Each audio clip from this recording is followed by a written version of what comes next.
DN, Old Version. tptaka.fandom.com. 2.1 Mahàpadàna Sutta, DN 1.4, Contents. The setting. Thus have I heard. Once the Lord was staying at Savatthi, in Anathapindika's park in the Jita Grove, in the Kareri hutment. And among a number of monks who had gathered together after their meal, after the alms round, sitting in the Kareri Pavilion, there arose a serious discussion on former lives, as they said, this is how it was in a former life, or that is how it was. And the Lord, with purified divine ear faculty surpassing the powers of humans, heard what they were talking about. Getting up from his seat, he went to the Kareri Pavilion, sat down on the prepared seat, and said, Monks, what was your conversation as you sat together? What discussion did I interrupt? And they told him. Well, monks, would you like to hear a proper discourse on past lives? Lord, it is time for that. Welfarer, it is time for that. If the Lord were to give a proper discourse on past lives, the monks would listen and remember it. Well then, monks, listen, pay close attention, and I will speak. Yes, Lord. The monks replied, and the Lord said. Monks, 91 eons ago the Lord, the Arahant, the fully enlightened Buddha Vipassy arose in the world.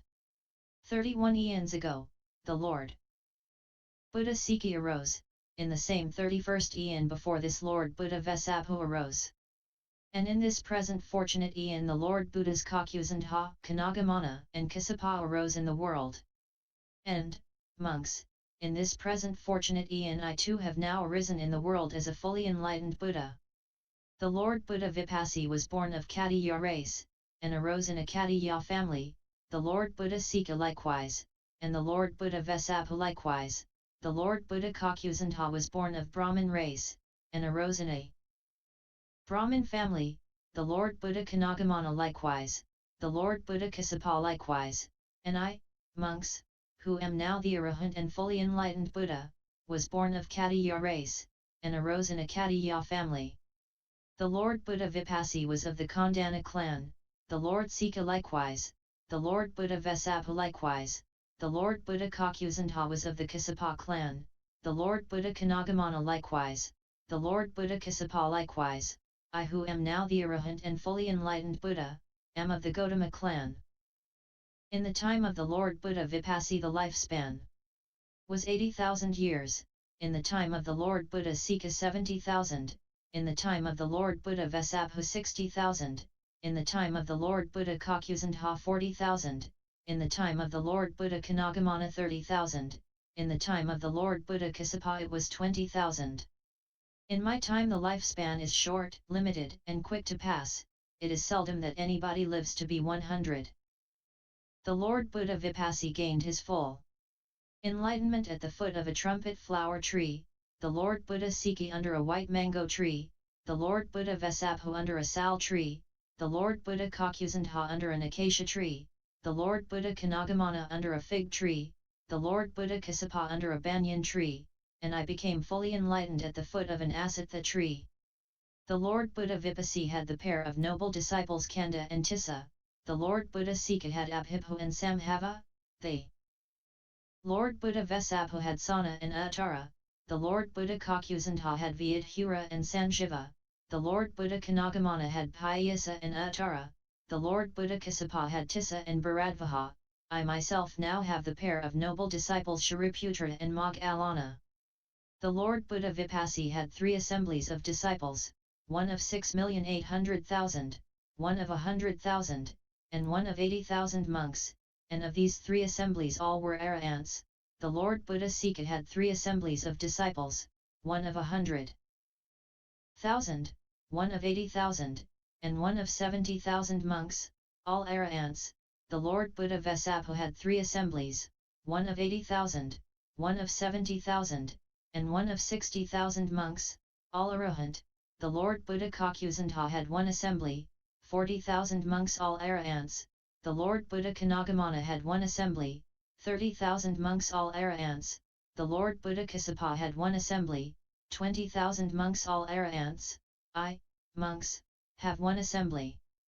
Of disciples, 1,250 monks. And this one assembly consists only of arahants. The Lord Buddha Vipassi's personal attendant was the monk Asoka, the Lord Buddha Sikas was Kem Ankara, the Lord Buddha Visabhus was Upasanika, the Lord Buddha Kakusanthas was Vudhija, the Lord Buddha Kanagamanas was Sathija, the Lord Buddha Kasapas was Sabamita. My chief personal attendant now is Ananda. The Lord Buddha Vipassi's father was King Bandhuma, his mother Queen Bandhumati, and King Bandhuma's royal capital was Bandhumati. The Lord Buddha Sika's father was King Aruna, his mother Queen Pabhavati, King Aruna's capital was Aranavati. The Lord Buddha Visabhu's father was King Supatita, his mother was Queen Yasavati, King Supatita's capital was Anopama. The Lord Buddha Kakusanthas' father was the Brahmin Agadata, his mother was the Brahmin lady Visakha. The king at that time was Kema, his capital was Kemavati.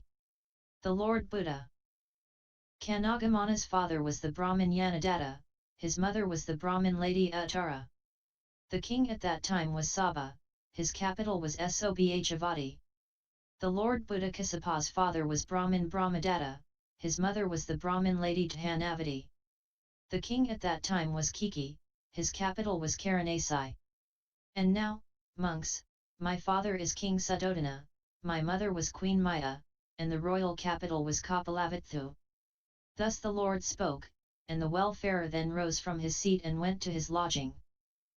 Soon after the Lord had gone, another discussion arose among the monks. It is marvelous, friends, it is wonderful, the Tathágata's great power and ability, the way he recalls the past Buddhas who have gained parinibbana, having cut away the hindrances, cut off the road of craving, put an end to the round of becoming, overcome all suffering.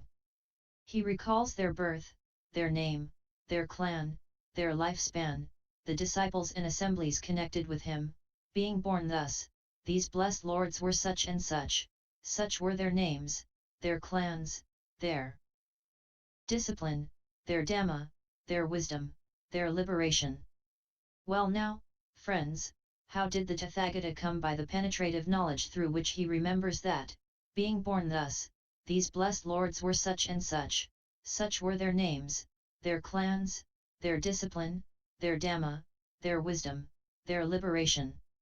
Did some deva reveal this knowledge to him?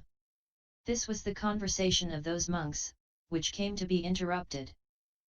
Then the Lord, rising from seclusion of the rest period, went to the Kareri Pavillion and sat down on the prepared seat. He said, "Monks, what was your conversation as you sat together? What discussion did I interrupt?" And the monks told him.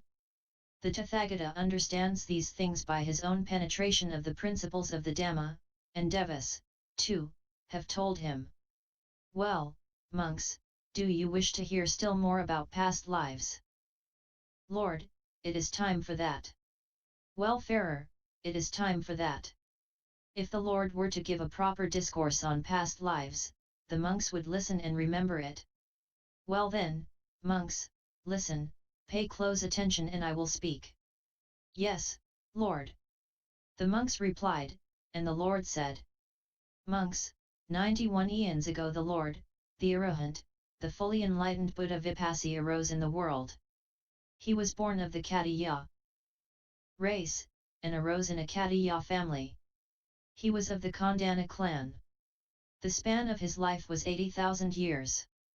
He gained his full enlightenment at the foot of a trumpet flower tree. He had the pair of noble disciples Kanda and Tissa as his chief followers.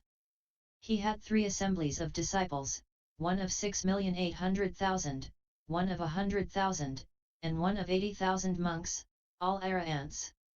His chief personal attendant was the monk Asoka. His father was King Bandhuma, his mother was Queen Bandhumati. The king's capital was Bandhumati. And so, monks, the Bodhisattva Vipassi descended from the Tushita heaven, mindful and clearly aware, into his mother's womb. This, monks, is the rule. It is the rule, monks, that when a Bodhisattva descends from the Tushita heaven into his mother's womb, there appears in this world with its devas, maras, and brahmas, its ascetics and Brahmins, princes and people and immeasurable, splendid light surpassing the glory of the most powerful devas.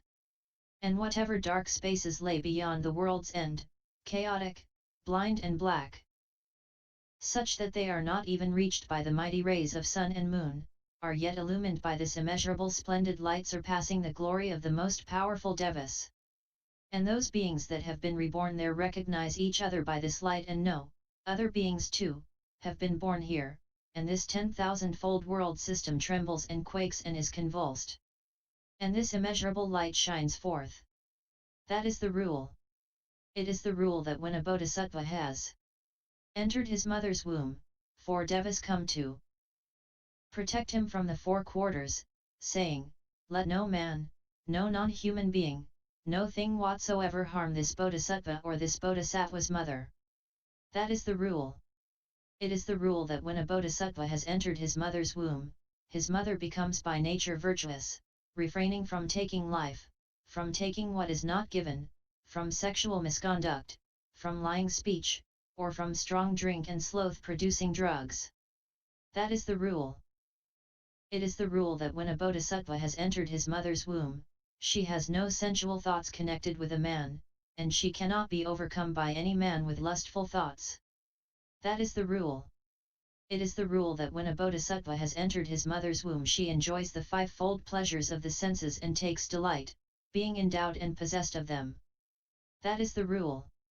It is the rule that when a bodhisattva has entered his mother's womb, she has no sickness of any kind, she is at ease and without fatigue of body, and she can see the bodhisattva inside her womb, complete with all his members and faculties. Monks, it is as if a gem, a beryl, pure, excellent, well cut into 8 facets, clear, bright, flawless and perfect in every respect, were strung on a blue, yellow, red, white or orange cord. And a man with good eyesight, taking it in his hand would describe it as such. Thus does the bodhisattva's mother, with no sickness, see him, complete with all his members and faculties. That is the rule. It is the rule that when a bodhisattva's mother dies 7 days after his birth and is reborn in the Tushita heaven. That is the rule. It is the rule that whereas other women carry the child in their womb for 9 or 10 months before giving birth, it is not so with the bodhisattva's mother, who carries him for exactly 10 months before giving birth. That is the rule. It is the rule that whereas other women give birth sitting or lying down, it is not so with the bodhisattva's mother, who gives birth standing up. That is the rule. It is the rule that when the bodhisattva issues forth from his mother's womb, devas welcome him first, and then humans. That is the rule.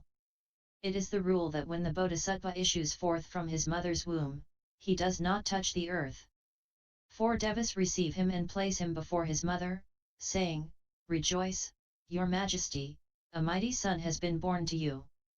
That is the rule.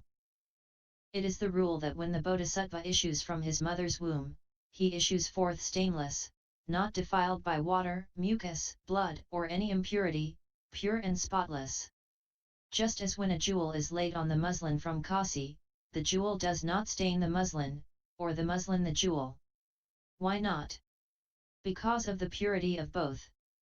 In the same way the bodhisattva issues forth stainless, not defiled by water, mucus, blood, or any impurity, pure and spotless. That is the rule. It is the rule that when the bodhisattva issues forth from his mother's womb, 2 streams of water appear from the sky, one cold, the other warm, with which they ritually wash the bodhisattva and his mother. That is the rule. It is the rule that as soon as he is born the bodhisattva takes a firm stance on both feet, facing north, then takes 7 strides, and then under a white sunshade he scans the 4 quarters, and then declares with a bull-like voice, "I am chief in the world, supreme in the world, eldest in the world. This is my last birth, there will be no more re-becoming." That is the rule.